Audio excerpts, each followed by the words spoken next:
progressive health literacy program that trains volunteer village health activists to educate, empower, and connect pregnant women to public health system.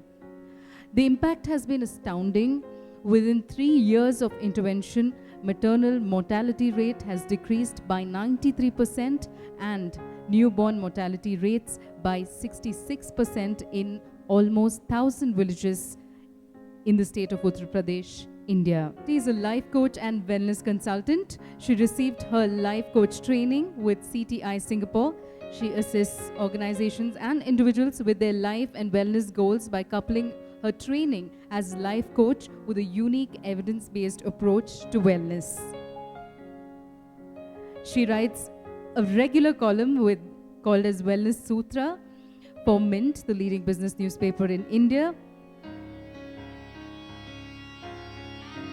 Dr. Shetty was also invited last year to speak at the Indo Global Health Summit in Hyderabad on cardiac disease prevention and also to speak at the corporate on wellness regularly.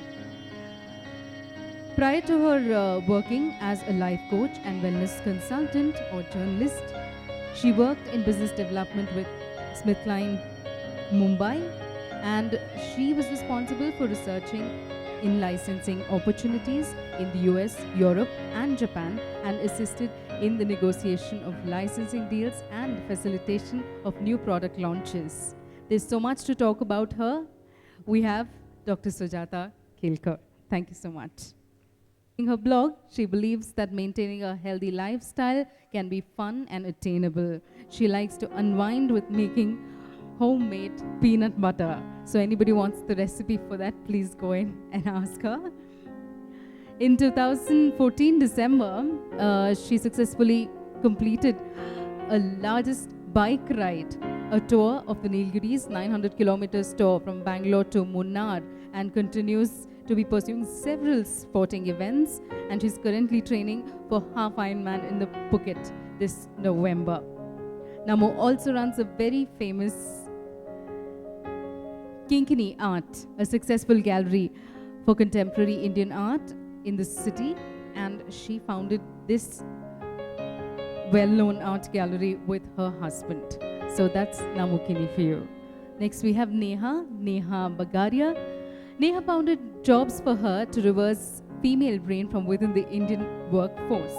Jobs for Her is an online portal to enable women to restart their careers post-marriage, motherhood, elderly care, etc. Through this portal, women can connect with all they need to re-enter the workforce, and companies can connect with experienced female talent. Jobs for Her is not Neha's first entrepreneurial venture. She founded her first company, Paragon, right after she graduated from the University of Pennsylvania. Paragon, an educational institution based in Mumbai, introduced the Advanced Placement Program for high school students in India, with Neha also serving as the College Board Representative of India. When marriage brought her to Bangalore, she started working with Chemwell, a pharmaceutical firm, in the fields of HR, finance, and marketing strategy. Neha took a break in her own career when she had her children. During this personal journey, she became aware of the various difficulties of women faces in order to re-enter the workforce. She then became committed to the cause of enabling women to restart their careers, thus founding her Jobs for Her portal. There we are. We come to Anupama Menon. Anupama Menon has worked with McDonald's India with new product development and quality assurance for about 2 years. She's also worked with versatile industries like Quality Walls, Britannia Bread and Biscuits, Baba Atomic Research Center, and has worked as a professor of nutrition at SNDT Mumbai. Not just that, she's currently a proud owner of Right Living. True to its name, Right Living endorses healthy eating and nutrition education catering to individuals and schools. That's the introduction in brief of all the 4 panelists that we have today. Over to Sujata Kelkar. I would like her to introduce us to the topic that we are going to discuss today and further on. Thank you so much. Hi, it's wonderful to be here this afternoon. We're here to talk to you about wellness and balancing it. Wellness is a topic that's very dear to my heart. I've been writing for several years now. And I'm going to briefly talk to you about what wellness is, why it's important, and what you can do for it. So wellness is a way of life. It is something that you do for yourself so that you can live to your highest potential of well-being, the highest potential possible. Wellness is not just a spa appointment. You know, it's often considered synonymous with getting a massage or getting a pedicure or manicure, and while that can be part of your wellness lifestyle or wellness regimen, it cannot be the only thing you do for your wellness. Wellness is so much more than that. It's about recognizing that there are 5 elements of health that go into your wellness: your physical health, your mental health, your emotional health, your spiritual health, and your nutritional health. And it's best considered in the shape of a wheel. So if you think of your wellness as a wheel with these 5 aspects of health in it, the idea is that if one aspect gets diminished, the wheel is not in balance, and therefore it can't move as smoothly. And if the wellness wheel can't move smoothly, that's when disease arises. So, with a show of hands, who in the room wants to lose 5 kilos? Okay, and how many moms here who never got back to their pre-pregnancy weight? Yeah, so that's exactly what I'm here to talk to you about, my personal journey.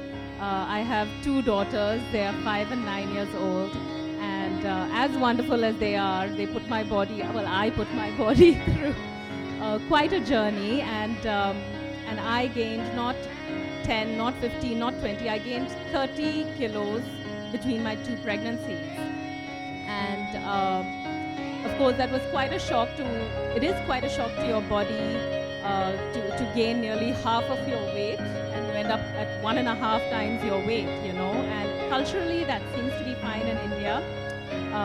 But at the end, you're posed with quite a problem. Growing up, I think, at least, I mean, the way we've all grown up in India in today's day and age, boys and girls are given equal weightage to all the wheels of life, right? I mean, you're supposed to be good in studies, you're supposed to be good in sports, you're supposed to be good in creativity. And then somewhere, as you get married, and especially as you become a mother, that balance and that wheel of life becomes tilted. So for the man, the wheel of life is more catered to your accomplishments in the workplace, right? Everything else, your health and your physical fitness and your emotional satisfaction at your home with your children, everything takes a back seat. What is most important is how do you accomplish well at work. For a woman, it's the opposite. That wheel of life becomes more tilted towards being a caregiver, right? So whether it's caregiving to your children, to your home, to your family needs, and everything else when it comes to using your education, using your experience, using your brains, your intellect, your talent, all that goes for a backseat. And sadly in India, not only does it take a backseat, but many times it's just thrown out of the window. Because there does come a time in your life where it becomes difficult to do it all. Today, I'd like to give you a small concept which I want you to pay deep attention to. Go home and think about it and see whether it sits within your space of things. And of course, at any point in time, if you want to get back with questions, we're always there. So when one is born into this universe, one is born into this universe with the greatest gift of all. Can anybody tell me what that is? Anybody? Well, we're born into this universe with 7 open chakras and free-flowing energy.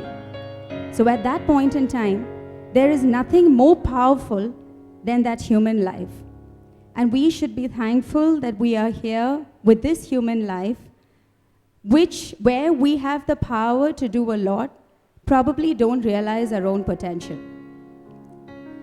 Now, as when we were young, when we were actually born into this universe, there are no excesses in our system. When I mean excesses, I mean excess of anger, excess of fear, excess of insecurities, or excess of bias. And that is precisely why our energy is so free-flowing within our system. And it stays that way for some time. As time goes by and we grow, our chakras start getting blocked, and our energy isn't as free-flowing anymore. And the reasons are very simple. Again, we fall prey to one or more of these negative emotions, and then slowly our mind diverts. Our physical being and our mind start disconnecting. Along with these negative emotions, we also develop a deep, excessive desire for the three most addictive flavors that mankind has ever known. Celebrating World Yoga Day today. Has it got anything to do with religion, as it's proposed in many ways? We always hear it's about a particular religion. What do you feel about it? Well, yoga has roots in India, so it is rooted in Hinduism in that respect. But to give it a slant of being a religious practice is to deny people who are not Hindu a practice that can fundamentally change the way they live, the way they think, how long they live. And it's tragic that this is something that has come up in the media thanks to a couple of organizations. And schools that were mandated to have yoga in their curriculum are now required not to do that. So this is something to think about for all of you, that it's not a religious practice, it's a completely agnostic practice, but fundamental to the way we live. Thank you. Understand weight loss, why weight loss basically? It's not just... It is not about understanding weight loss. Like I said, you have to understand the lifestyle. You have to know what works for you. You have to educate yourself about food and what really works for you. Weight loss is a byproduct anyway. Stress for us. I think all of us go through stress in different forms. I'm sure the Prime Minister, to a person who's just standing outside the gate, would have stress at their own level, or a small child would have his or her own stress. So how does stress exactly affect your lifestyle or your health, basically? So stress is a very normal emotion. The adrenal gland in our system releases cortisol every time we experience fear or anger. So let's say we see a tiger in front of us. What is our first reaction? We want to run and we want to flight. So cortisol rises in our system and it helps us to flee. And this is exactly what stress is. So this, I was talking about physical stress. But when we talk about emotional stress, it's normal. But to take it beyond a certain level is abnormal. To stress about everything around you, be it your health, be it your children, be it your family, is wrong. And there is nothing or nobody who can help you but yourself.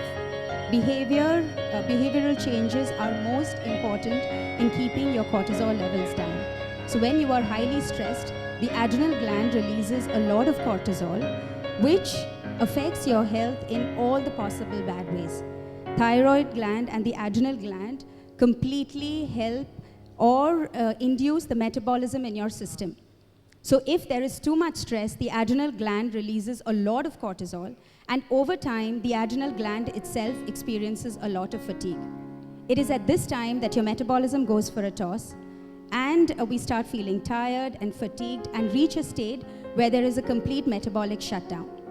So catch stress at the right time, when you feel that you're not sleeping too much, when you realize you're stressing over every single thing around you, when you realize you don't have time for yourself at all. Catch these points at the right time and ensure you attack your behavior at that point, which is why health professionals advocate that you should eat right, you should exercise. There has to be a mental balance. Love yourself. Ensure that your mind is in harmony with your body.